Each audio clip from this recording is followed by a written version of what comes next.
पहाड़ों के बीच एक शांत नदी बह रही थी, साफ, निर्मल और जीवन देने वाली। नदी किनारे एक बहुत बड़ा पत्थर वर्षों से पड़ा था, कठोर, अडिग और अहंकारी।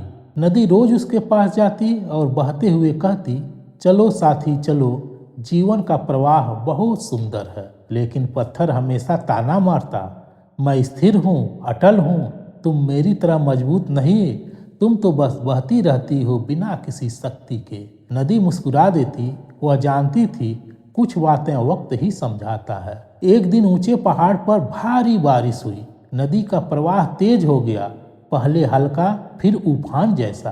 पेड़, टहनियां, मिट्टी सब नदी के धारा में बहने लगे। पत्थर ने घमंड से कहा, देखा, तुम्हारी चाल बेकाबू हो गई, मेरा क्या बिगाड़ लोगी?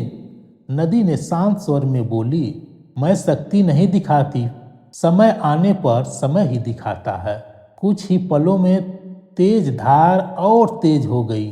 नदी ने पत्थर से कुछ नहीं कहा, पर उसके आसपास की मिट्टी धीरे धीरे कट गई और जमीन उसके नीचे से खिसक रही थी।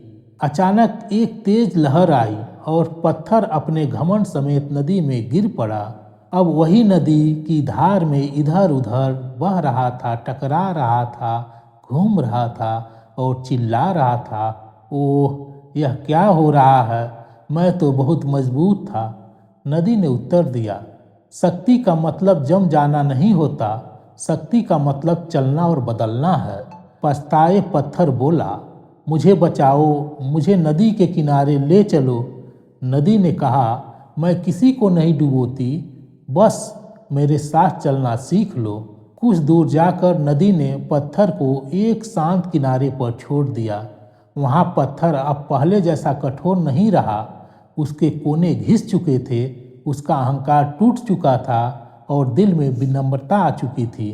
पत्थर ने धीरे से कहा, तुम्हारी शक्ति विनम्रता है और मेरा कमजोरी अहंकार है। सीख, अहंकार हमें कठोर तो बना सकता है, पर समर्पण ही उसे सही किनारे ले जा सकता है।